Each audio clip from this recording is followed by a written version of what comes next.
In the world beyond the Soviet Union, these are years when Europe marches to the beat of Adolf Hitler's drum.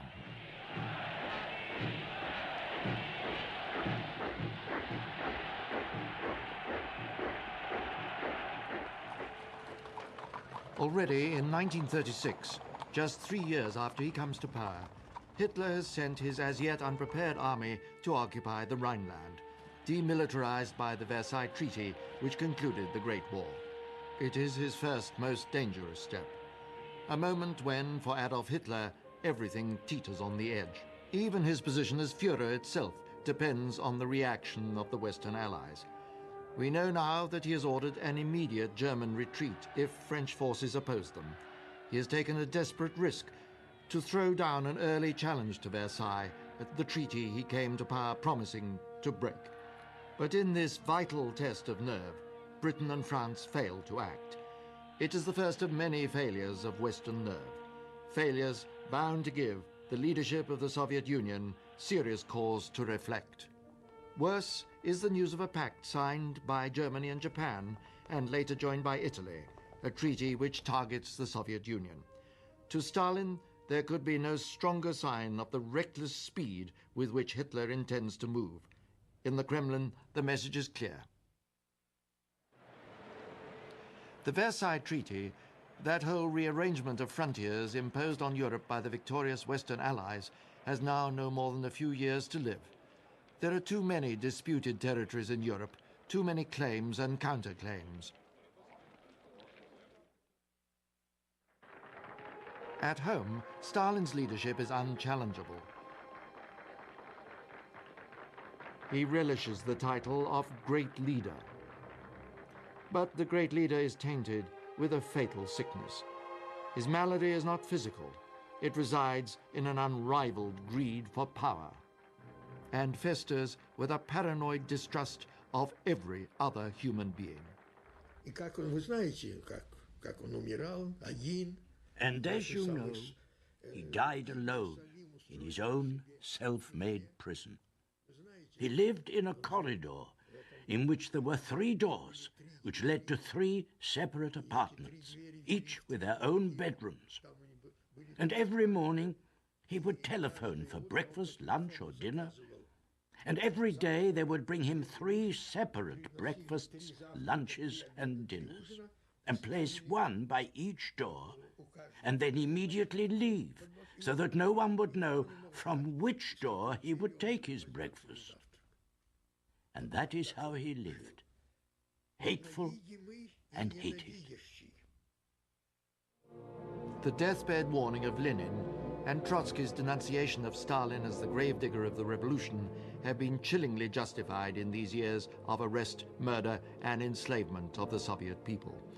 Stalin has one single solution for all opposition to his will, and he sees foreigners, Westerners in particular, as people with the power to infect Soviet citizens with a nameless plague.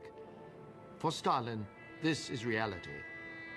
A squadron of the United States Navy visits the Far East Russian port of Vladivostok.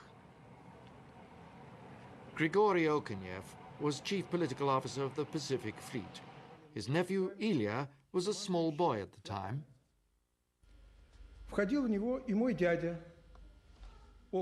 My uncle's fate was tragic. I myself was an involuntary witness of that unusual event in Vladivostok. A squadron of American warships, consisting of 1 battle cruiser, Augusta, and 4 destroyers, was paying a visit of friendship.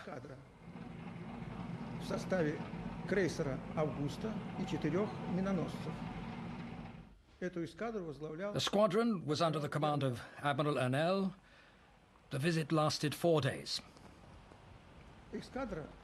American sailors roamed freely in the city, talking to the people, exchanging souvenirs, taking photographs.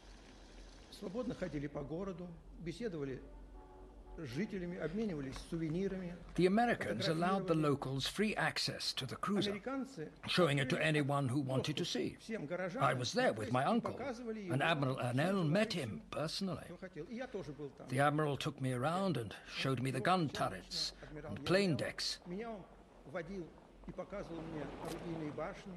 It was a mighty vessel. When it came into the bay, our ships that were anchored there were bobbing up and down like floats. This is an official visit, sanctioned by the authorities, the sort of visit paid by navies all over the world.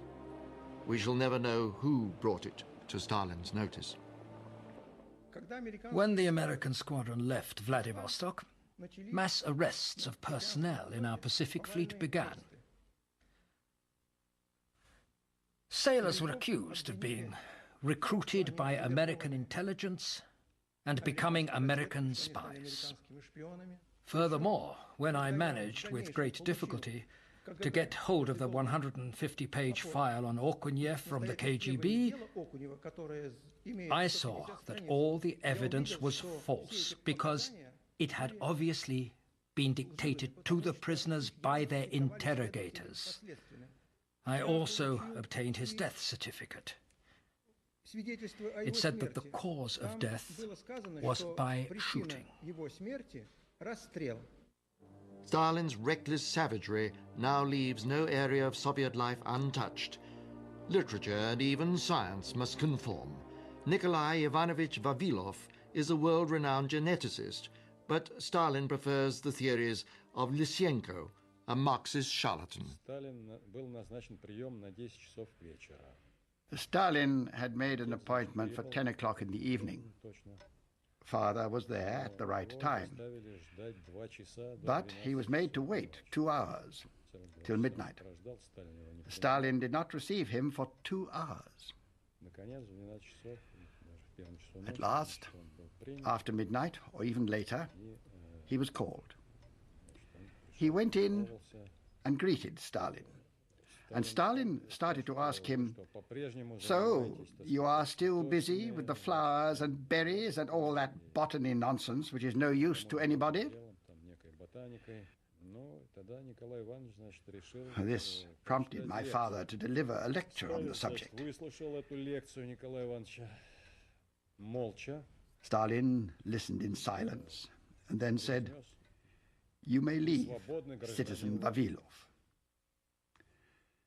And that was the end of the meeting. It had a most sinister meaning. We now know that they were already planning to arrest my father in 1939. The trials of Marshals Tukhachevsky and Yakir are followed with new arrests of high-ranking military figures. It is an unending litany of arrest, torture, confession, and execution. In early 1938, Molotov proposes a list of new ministers to the Supreme Soviet.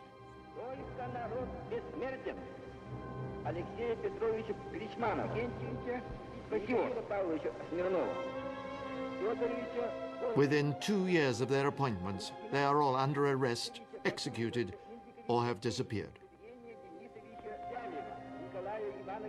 Now Stalin turns back to the people he contemptuously calls the little cogs, the broad masses of the Soviet peasantry.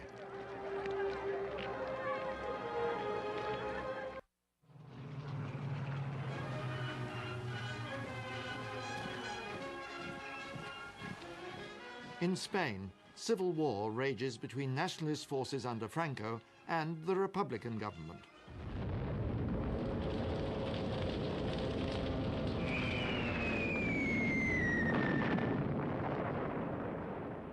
Communism and fascism, the two totalitarian ideologies, are in open confrontation. Both dictatorships see the diversionary value of a Spanish war. Hitler to allow Germany to continue with its rearmament, Stalin because, with the spotlight on Spain, his purges pass with less foreign notice. Both dictators act swiftly. Hitler sends 8,000 men of the Air, Land, Condor Legion to support Italy's massive aid to Franco. Stalin will dispatch fighter pilots, nearly 1,000 aircraft, tanks, and tank crews to fight on the Republican side. The war becomes a weapons testing ground for the two nations. In the air over Madrid, Soviet and German pilots clash for the first time. The military victory will go to Franco's side, but the Soviet propaganda victory is considerable. Self-confident and myopic intellectuals in the West see only one dictator, Hitler. Tens of thousands claim membership of the Communist Party. Others from a world of privilege, like Kim Philby, are recruited as agents by the NKVD. In Spain, the NKVD is ever present as agents who accompany Stalin's aide. Operating behind Republican lines, they extend his reign of terror, eliminating Trotskyists, anarchists, and anyone else who opposes Stalinist policy. At the League of Nations, Stalin tests the other course. Maxim Litvinov, Soviet foreign minister, and Maisky, Russian ambassador in London, labor to bring the Soviet Union closer to Britain and France. Peace, Maisky warns the West, is indivisible. But mistrust between Stalin and the West is great. Now Germany, with a series of stunning military and diplomatic successes, changes the face of Europe. In March 1938, German troops enter Austria. For Hitler, the Austrian, another stunning triumph. He is returned as ruler to the country of his birth. The country whose police files for the moment still record him as wanted for evading the draft. It is Czechoslovakia's turn next. Here, Hitler claims ethnic Germans in the Sudetenland area are being savagely persecuted. With threats against Prague, he precipitates an international crisis.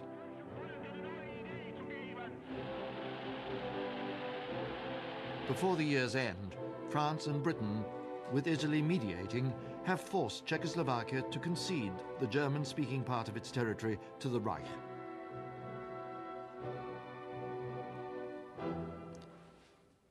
To Chamberlain, it is a triumph. Peace for our time. To the Soviet Union, it is a measure of how far the Western Allies will go to placate Hitler. Winston Churchill says, the governments of France and Britain had to choose between shame and war. They have chosen shame, but they will reap war. Hitler returns in triumph to Berlin after signing the Munich Agreement.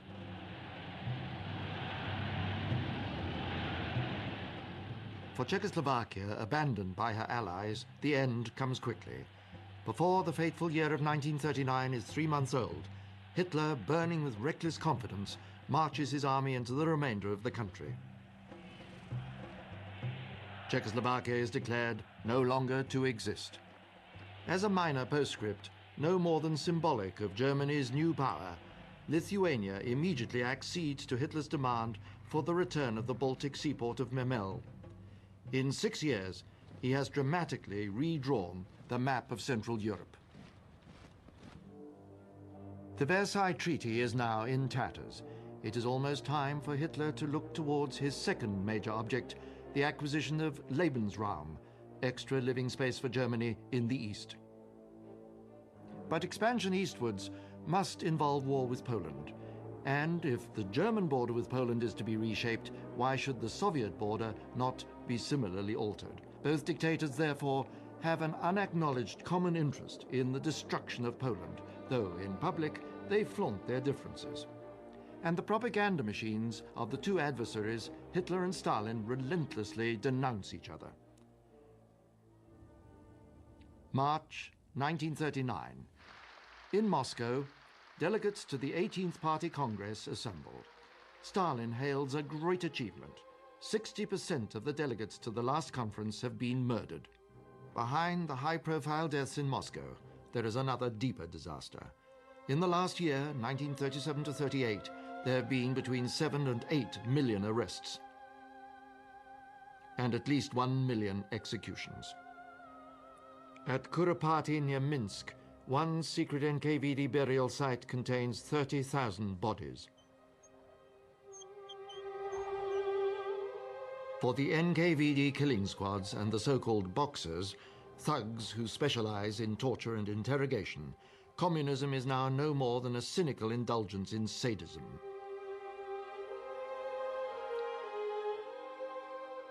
Now, on the fifth day, delegates to the Congress hear the stunning news of the German annexation of the rest of Czechoslovakia. Abandoned by her Western allies, the Czech government has ordered its people not to resist.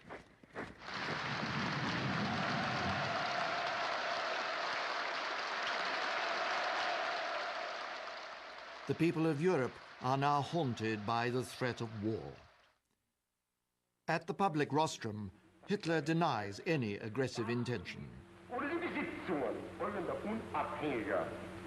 Unabhängiger Nationen nicht angreifen, dafür in Frage kommen nun Finnland, Lettland, Litauen, Estland, Norwegen, Schweden, Dänemark, Niederlande, Belgien, Großbritannien, Irland, Frankreich, Portugal, Spanien, die Schweiz, Liechtenstein, Luxemburg, Polen, Ungarn, Rumänien, Jugoslawien, Russland, Bulgarien, Türkei, Irak, Arabien, Syrien, Palästina, Ägypten. But it is not difficult to guess that Poland is Hitler's next objective. Stalin's choice is stark. If the spoils of the breakup of Versailles are to be seized, logic demands that Stalin must share them with his avowed enemy. The USSR will not obtain a piece of Poland by fighting alongside the West to defend Poland's borders. It is a stunningly immoral idea, but there is no doubt that it is in Joseph Stalin's mind. As a first move, he allows Litvinov to make one final attempt to reassemble the idea of collective security, in the certain knowledge that Poland, proud, stubborn, will refuse any joint declaration which allows Soviet troops to come onto their territory to give them aid. While pressure mounts in the West, there is at least good news from the East.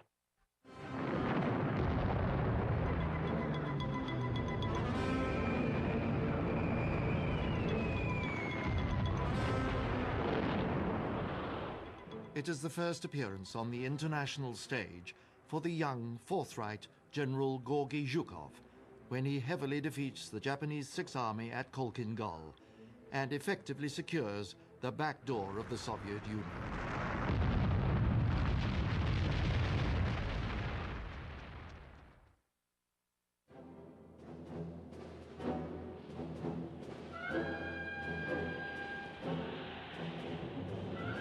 But in Europe, there is no breathing space in the lead-up to war. German rearmament is displayed in parades and flypasts that culminate in Hitler's 50th birthday celebration in April 1939. As Stalin ponders which way to turn, France puts her faith in the Maginot Line, a gigantically costly string of concrete and steel forts facing Germany. Great Britain in her fleet,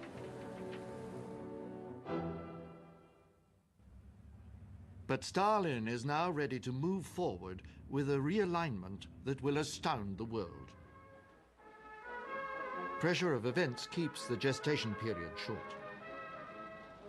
At the 1939 May Day parade, sharp-eyed German diplomats record the fact that the Jewish and pro-Western Foreign Minister Maxim Litvinov is not on the podium. When the following day Hitler is informed that Stalin has replaced Litvinov by Molotov as foreign minister, it is, he tells his generals, like a volley from a gun. The two dictators speak the same language. In public, each system continues to condemn the other. In private, the diplomats are beginning to hammer out a deal, a turnabout that will shock the world. It is certain that at this point, Stalin knows that Hitler has decided to invade Poland. Equally certain that Stalin intends to share the spoils. In July, Molotov tells the German ambassador to Moscow that the Soviet Union seeks better relations with Germany. On August the 11th, an Anglo-French military mission arrives in Moscow to discuss cooperation. They are 3 months too late, perhaps even 3 years too late. Within days, Ribbentrop stresses speed as preliminary negotiations between Germany and the Soviet Union begin. But Hitler is not prepared to invade Poland without a guarantee of support from the Soviet Union. On August the 20th, the Führer shows his hand by intervening personally, cabling to Stalin the suggestion that Ribbentrop should come to Moscow in 2 days' time. Stalin agrees. On August the 23rd at Moscow airport, they await the momentous arrival of the German foreign minister. But there is a long, worrying delay.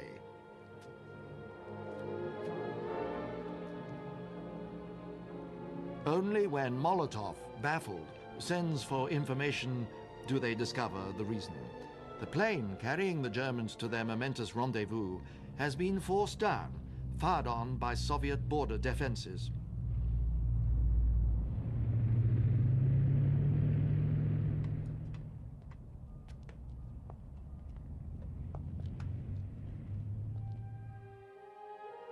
Amid feasting and toasts, the Non-Aggression Pact is drawn up and signed immediately.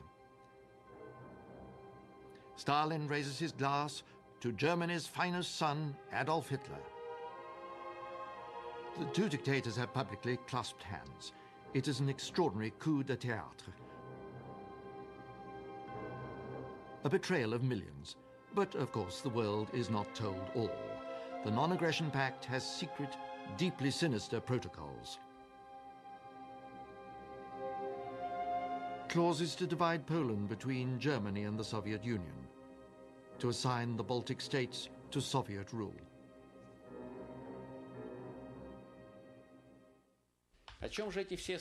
What do all these protocols contain? I'll run through them briefly. The additional secret protocol on spheres of interest of Germany and the USSR, the interpretation of the supplementary protocol, the protocol on the possible resettlement of population, the secret protocol concerning possible changes, essentially how to divide the Baltic states, concerning suppression of dissent on territory of divided Poland, the protocol on Germany's waiver of claims to Lithuanian territory. We agreed to give $75 million to Germany, marks or dollars, for that piece of Lithuania.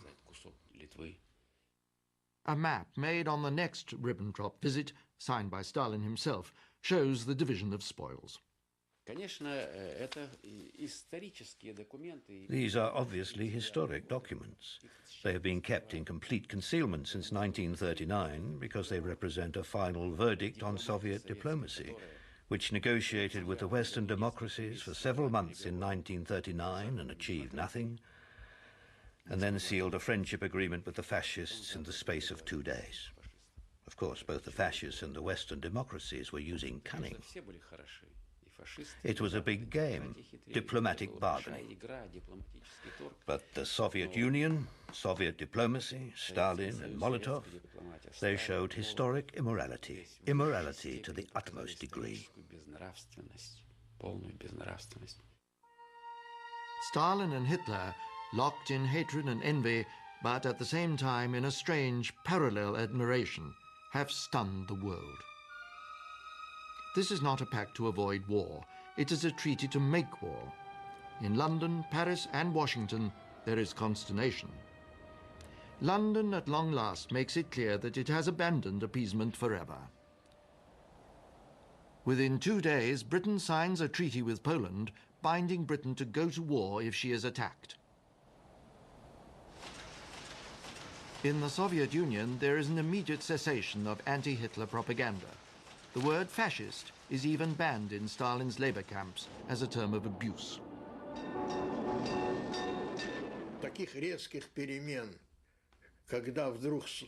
Such acute changes of policy, when the word fascist suddenly disappeared, it was extraordinary. And the next time we heard the word fascist was in Molotov's speech on the 23rd of June, the day after the invasion. And it sounded strange when he said, "those fascist rulers," and so on. It was only then that we realized that fascism did exist after all. Soviet citizens are bemused, but relieved that war with Germany has been avoided. As yet, they know nothing of the secret protocol, but the events of the next few days will allow the more astute to guess. The ground has been prepared by Nazi propaganda, as it was prepared in Czechoslovakia. On the last day of August, Goebbels claims Poland has attacked German border forces. The bodies are executed prisoners dressed in Polish uniform. On a device of such transparent banality does the Second World War begin. Hitler goes to the front at the town of Kulm to oversee his victory. On the morning and early afternoon of September the 3rd, Chamberlain in London honors his guarantee to Poland and declares war on Germany. An announcement from Paris follows within hours. Poland suffers the first blitzkrieg.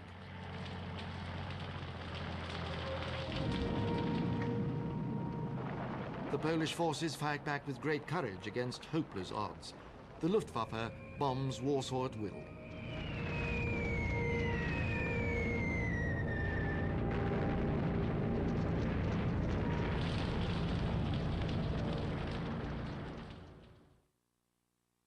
Soviet forces now move into eastern Poland. There can be no resistance. From Minsk, Stalin allows the Luftwaffe to fly missions against the Polish forces. German and Soviet generals coordinate the action. Within 6 weeks, it is all over. In Poland, where ethnic Belarusians and Ukrainians have welcomed the Red Army with flowers, the hideous pattern of arrest and deportation begins. Known anti-communists, priests, army officers. It is now certain that this is the period of the great NKVD massacre of Polish officers at Katyn Forest near Smolensk. Denied for so long by Soviet governments, there is no longer any doubt that the massacre was by NKVD troops. Kaczynski Beck has lived near the site of the massacre since he was born in 1918. Yes, this zone was closed and no one was allowed to enter it. It was only opened up 3 years ago. At that time, we brought Poles here, and they were unloaded from the carriages and taken to Kuzikory in the forest. The guards took them down there. The wagons were called ravens, black ravens. The wagons were taken straight to the carriages, carriages with bars on the windows, and from there they were taken away. Religious people, military people, even civilians with suitcases and bags, even dogs.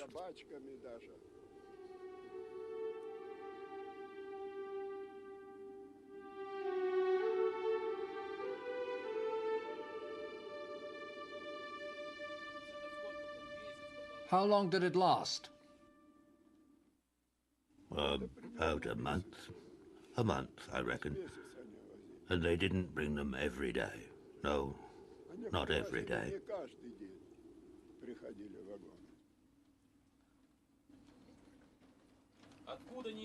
Where from? I don't know.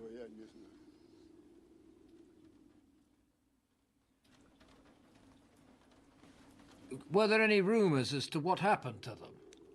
There were rumors that they were shot there, but nobody knows.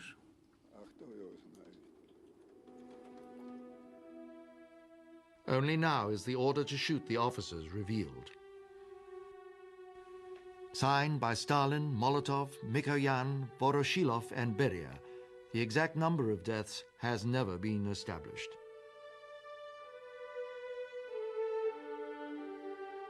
Some 4,000 corpses are eventually found in the forest out of a total of between 10,000 and 20,000 Polish officers who disappeared without trace from Soviet camps in the area. Neither Hitler nor Stalin see good reason for Poland to exist. While Hitler flies to Warsaw to review his troops, Stalin offers his congratulations and seizes what he takes to be an easy opportunity. In November, he invades Finland to be met with an initial defeat at the hands of the small Finnish army. The impact of Stalin's purges are now glaringly apparent for the world to see. Stalin's onslaught on the army has rendered it barely able to fight even a local war.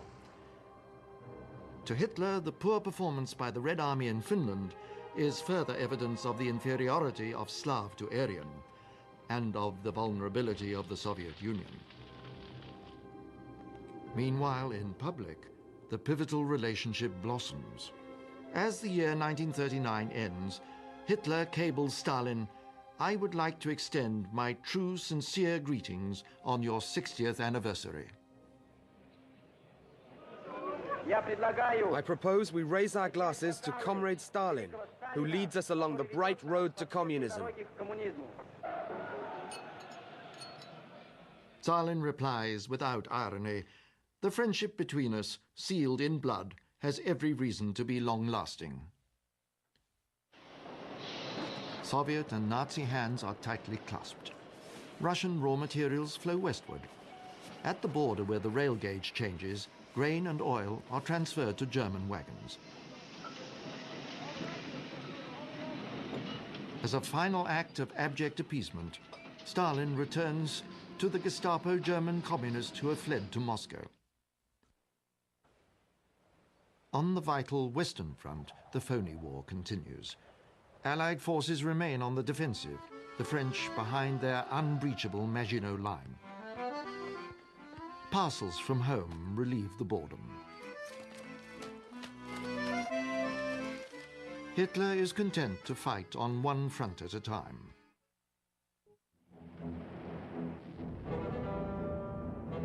In May 1940, the Germans launch a spectacular Western offensive, invading the Low Countries and splitting the French and British armies with rapacious panzer thrusts.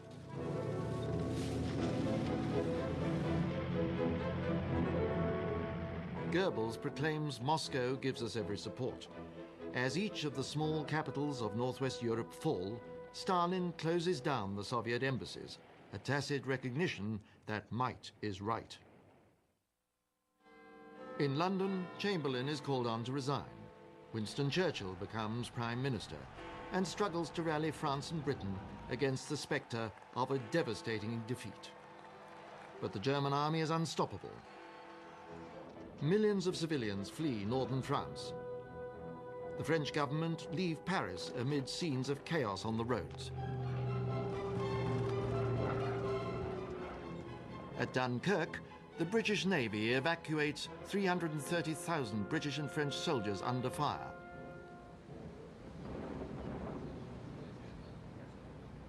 The prominent choreographer Moiseev recalls a concert in Moscow at this time when Stalin approached him and asked, Stalin said to me, "Can you put on a show depicting the defeat of Britain and France?" There was a deathly silence, and everyone understood that the conversation had taken a new turn. Stalin grinned and said nothing for a moment. Then he said, "Okay, you just sit there," and went off. And that was that. But this episode surprised everybody. And I immediately thought, what is he talking about? If Britain and France are defeated, we will be left completely alone with Hitler. Paris falls.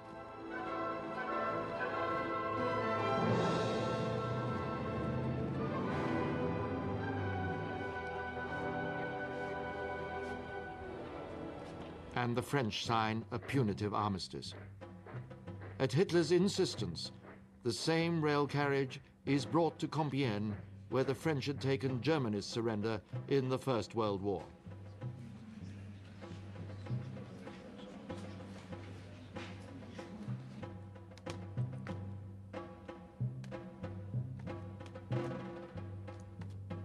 It is a result Hitler has dreamed of since he was in the trenches.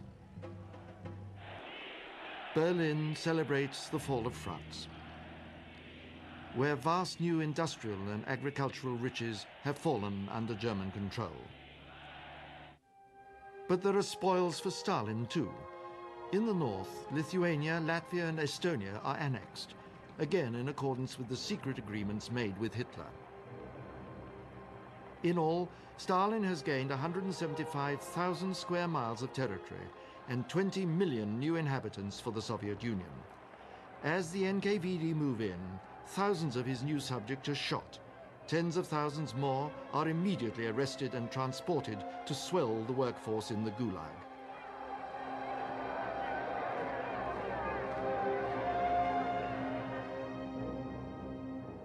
But in the midst of foreign policy triumph, Stalin can always spare time for old enmities. Denied asylum in many countries of the West, Leon Trotsky, Stalin's old rival, is now safe, as he believes, in Mexico, far from the grasp of the NKVD. He is nevertheless tracked down and murdered by a hired killer, Raymond Mercado, an ice pick in the victim's brain.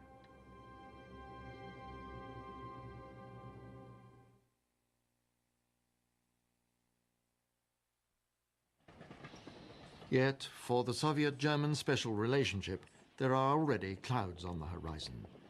Molotov goes to Germany to discuss spheres of influence between Germany, the Soviet Union, Italy and Japan.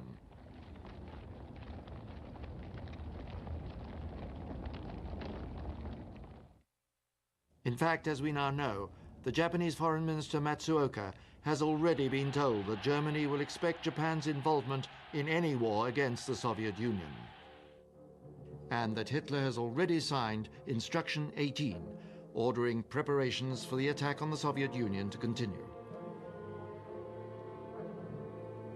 But the Japanese are not to be tempted. Tokyo decides it would prefer to keep its own back door to the Soviet Union firmly locked. Matsuoka therefore flies to Moscow to sign a treaty of neutrality.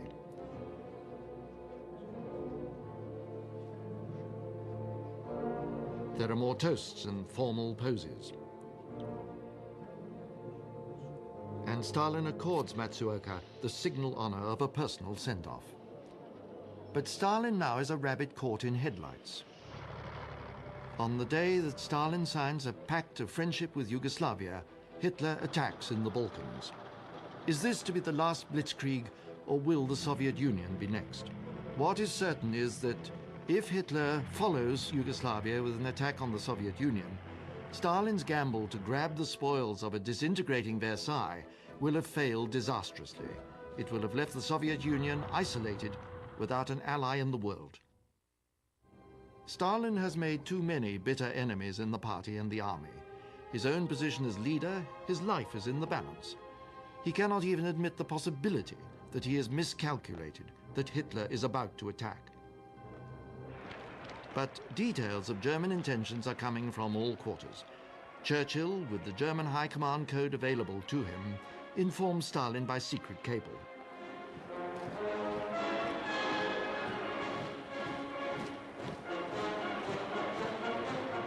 Outstanding Soviet agents in Britain, the United States, and even in Germany itself confirm that there will be an attack.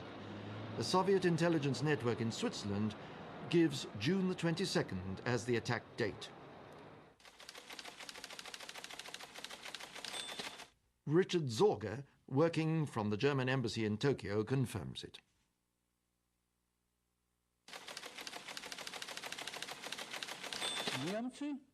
The Germans started to move troops and station them in Finland, at strategic points close to the border with the Soviet Union.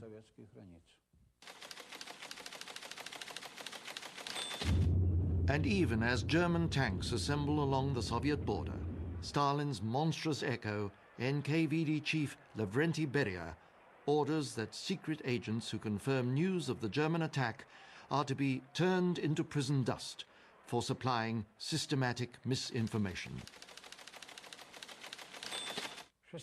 On the 16th of June, 1941, this agent came to a meeting. He was very agitated and immediately informed me that Hitler's Germany would attack the Soviet Union in the next few days, and he even told me the date.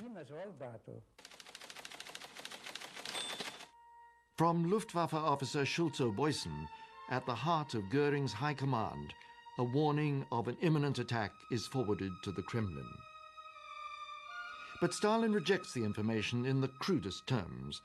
This mother-loving swine is passing on disinformation, J. Stalin. This is now willful blindness, the blindness of desperation. As the fateful hour approaches, Stalin rejects requests from Zhukov and Timoshenko to move the troops on the border to defensive positions. Throughout the Soviet Union, young people celebrate at graduation parties. At 11 p.m. on the night of June the 21st, a German deserter, Alfred Liskov, crosses to the Soviet side with the warning that the attack is coming in 5 hours' time. Like all other warnings, it is ignored. The graduation parties continue deep into the night. Drinking, dancing, talking, flirting.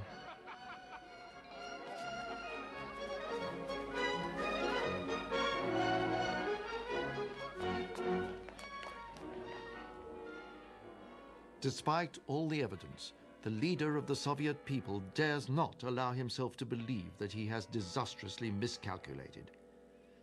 On this night of all nights, Joseph Stalin, who has chosen to ignore all warnings, retires to bed at 3 a.m.